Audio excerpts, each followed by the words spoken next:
Hi friends, welcome back to my channel. ಯಾರ್ಯಾರು ನನ್ನ ಚಾನಲ್ನ ಫಸ್ಟ್ ಟೈಮ್ ನೋಡ್ತಾ ಇದ್ದೀರಾ ಅಂದರೆ ಸಬ್ಸ್ಕ್ರೈಬ್ ಮಾಡ್ಕೊಳ್ಳಿ.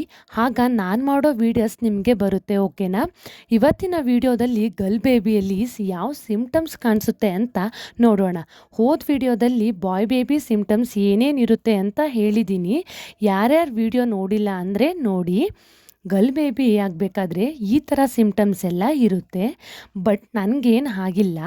ಯಾಕೆ ಅಂದರೆ ನನಗೆ ಇಬ್ಬರೂ ಗಂಡು ಮಕ್ಕಳೇ ಆಗಿರೋದು. ಹಾಗಾಗಿ ಗರ್ಲ್ಸ್ ಬೇಬಿ ಆಗಿರೋರ ಹತ್ರ ಆಮೇಲೆ ಅಮ್ಮನ ಹತ್ರ ಕೇಳ್ಕೊಂಡಿರೋ ವಿಷಯವನ್ನು ನಿಮ್ಮ ಹತ್ರ ಹೇಳ್ತಾ ಇದ್ದೀನಿ. ಗರ್ಲ್ ಬೇಬಿ ಅಂದರೆ ಹಾರ್ಟ್ ಬೀಟ್ ಬಂದು 150 ಮೇಲಿರುತ್ತೆ. ನೀವು ಹಾರ್ಟ್ ಬೀಟ್ನ ಯಾವಾಗ ನೋಡ್ಕೋಬೇಕು ಅಂದರೆ ಲಾಸ್ಟ್ ಮಂತ್ 9 ಮಂತ್ಸ್ ನಲ್ಲಿ ಸ್ಕ್ಯಾನಿಂಗ್ನಲ್ಲಿ ನೋಡ್ಕೋಬೇಕು.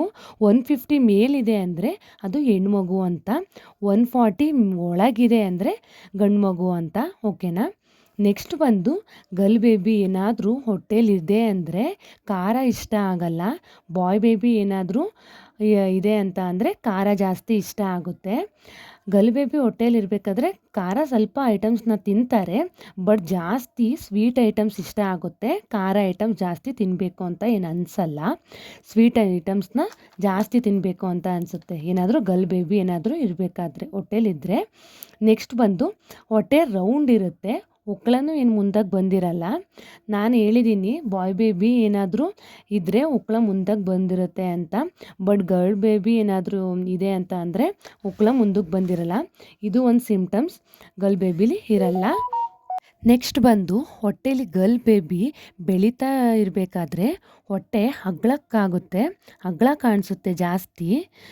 ಅದು ನೋಡೋಕ್ಕೆ ಗೊತ್ತಾಗುತ್ತೆ, ಒಂಥರ ಅಗ್ಲ ಕಾಣಿಸುತ್ತೆ ಹೊಟ್ಟೆ. ಯಾಕೆ ಅಂದರೆ ಗರ್ಲ್ ಬೇಬಿ ಡೆವಲಪ್ಮೆಂಟ್ ಚೆನ್ನಾಗಿರುತ್ತೆ. ಬಾಯ್ ಬೇಬಿಗೆ ಕಂಪೇರ್ ಮಾಡಿದ್ರೆ ಹೊಟ್ಟೆಯಲ್ಲಿ ಗರ್ಲ್ ಬೇಬಿ ವೆಯ್ಟ್ ಚೆನ್ನಾಗಿರುತ್ತೆ ಅಂತ ಹೇಳ್ತಾರೆ. ನೆಕ್ಸ್ಟ್ ಬಂದು ಗರ್ಲ್ ಬೇಬಿಲಿ ಫುಲ್ ವೈಟ್ ಆಗಿಬಿಡ್ತಾರೆ, ನೋಡೋಕ್ಕೆ ಫುಲ್ ವೈಟ್ ಆಗಿ ಕಾಣ್ತಾರೆ. ನೆಕ್ಸ್ಟ್ ಬಂದು ಅವ್ರಿಗೆ ವಾಮಿಟಿಂಗ್ ತುಂಬ ಇರುತ್ತೆ.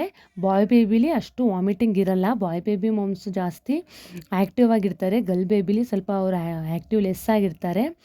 ಓಕೆನಾ?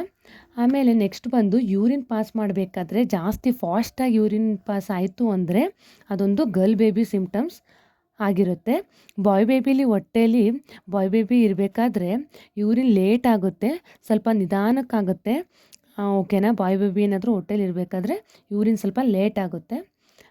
ಗರ್ಲ್ ಬೇಬಿ ಏನಾದರೂ ಆಗೋದಾದರೆ ಯೂರಿನ್ ಸ್ಪೀಡ್ ಆಗುತ್ತೆ. ನೆಕ್ಸ್ಟ್ ಮೂಡ್ ವೇರಿಯೇಷನು ಅಷ್ಟೇನು ಇರಲ್ಲ. ಆಮೇಲೆ ಈ ಥರ ಎಲ್ಲ ಸಿಮ್ಟಮ್ಸ್ ಆಗುತ್ತೆ. ಇಷ್ಟೇ ಫ್ರೆಂಡ್ಸ್, ಬಾಯ್ ಬೇಬಿಗೂ ಗರ್ಲ್ ಬೇಬಿಗೂ ಇರೋ ಸಿಮ್ಟಮ್ಸು. ಈ ಥರ ಎಲ್ಲ ಸಿಮ್ಟಮ್ಸ್ ಇರುತ್ತೆ. 80% ನಿಜ, ಇನ್ನು 20% ವೇರಿಯೇಷನ್ ಆಗ್ಬೋದು. ಯಾರೂ ಅಷ್ಟು ಭಯ ಪಡೋದು ಬೇಡ. ಆರಾಮಾಗಿರಿ. Take care. ಬಾಯ್ ಬಾಯ್.